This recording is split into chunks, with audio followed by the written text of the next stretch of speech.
and I'd like to welcome my two friends, Sharon Reynolds and Joan LaGrasse. Welcome, ladies.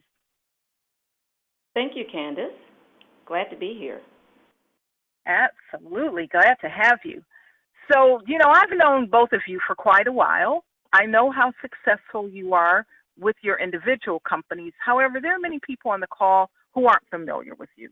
So, will each of you please give us an overview of your individual companies so that we can put our conversation in context as we start discussing the collaborative?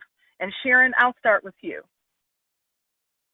Certainly. Well, first, Candace, let me say again, thank you for this tremendous opportunity for inviting us to talk about the importance of collaborating in a positive way to make a difference during these most challenging times. It's important for us to be a part of the solution as we grapple with today's uncertainty. I am President and CEO of DevMar Products, DevMar Global Healthcare Solutions, DevMar Manufacturing, Bryla J. Couture Clothiers, and now co-founder with my partner, Joan LaGrasse, of the Collaborative Workplace Readiness Solutions. I'm often called a serial entrepreneur, having launched these companies over the past 13 years, centered on pathogen eradication, the distribution of commercially safe human donor breast milk for micro-preemie and premature infants in the NICU across the U.S., co-manufacturing our product innovations, launched a clothing line named after our first granddaughter, who's now 2.5 years old, and, of course, co-founding the collaborative. So needless to say, I do stay busy. And Sharon, with that, from your perspective, can you tell me what was the catalyst behind the collaborative?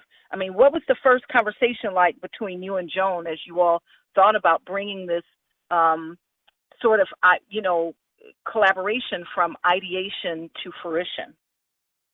Oh, sure. Well, first, Joan and I have known each other for the past 10 years while working together in the Women Business Enterprise National Council, known as WeBank, and the Forum. Plus, both of our companies are headquartered in Nashville, so we get a chance to see each other quite a bit. And we both serve on the WeBank South Board of Directors in our region. So with that much interaction, we certainly understand how each of our companies operate, our business ethic and acumen. We were immediately on the same page when the pandemic struck. While the collaborative is not about us individually, collectively we pooled together an amazing group of talented leaders to be a part of the solution.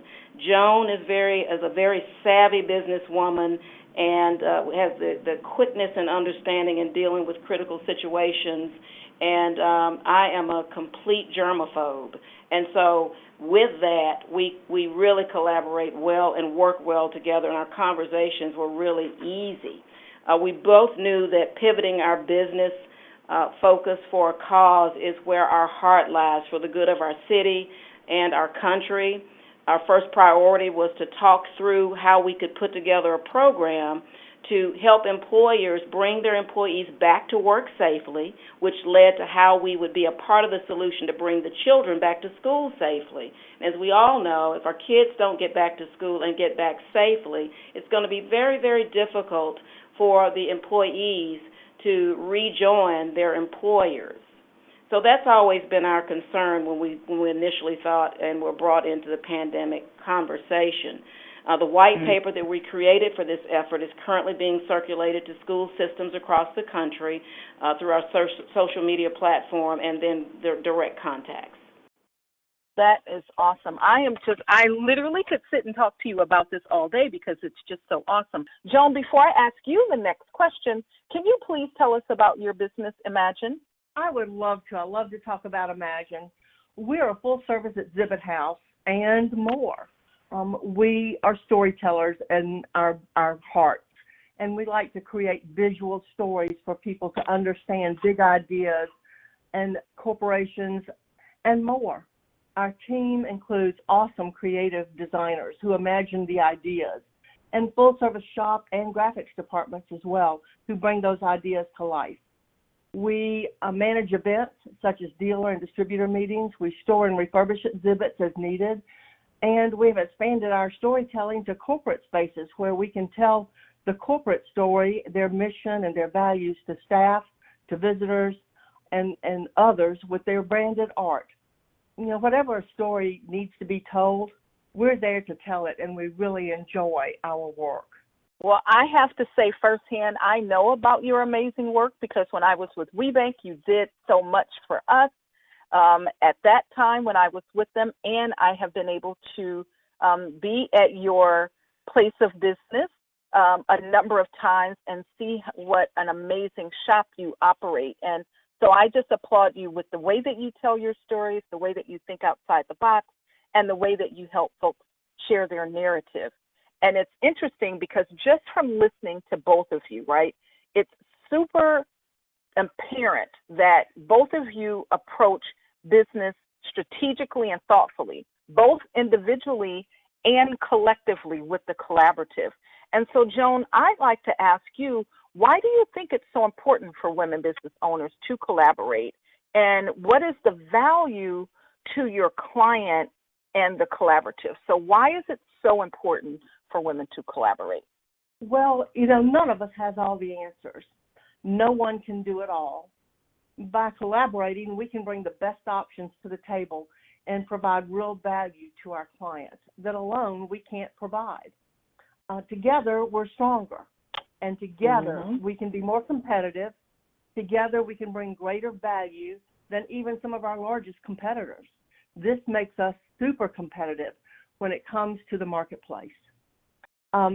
Is there a single company that could offer, for instance, a fully integrated program of custom design of corporate space that takes into consideration a myriad of rules and regulations paired with UVC lighting, C-suite coaching, expertise on disinfectants and antimicrobials, a full array of e-learning, and custom-built dividers and other supplies?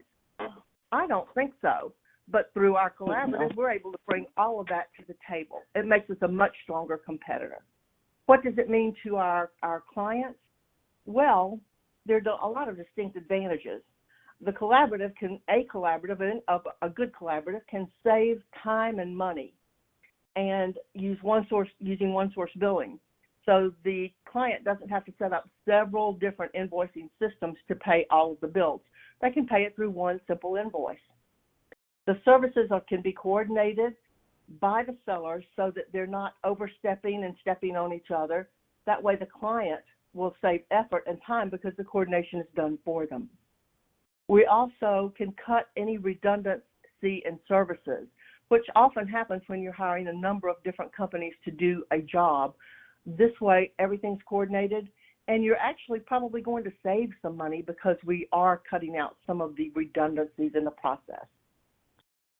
It really does take collaboration, and together we really make a better business case for our clients than separately. Yeah, I definitely think the same way with you when you said that you all are stronger together. It's something that we've adopted here at WIPP, something that my family has personally adopted, and that is #Stronger_Together. So I definitely agree with you. I also hear loud and clear that you all are providing really solid solutions and efficiencies for everyone across the board, both the collective as well as your client, right? And so I just really commend both of you and wish you all continued success individually and from the collaborative perspective. I know that we're wrapping up time, but I have one last question for both of you, if you can.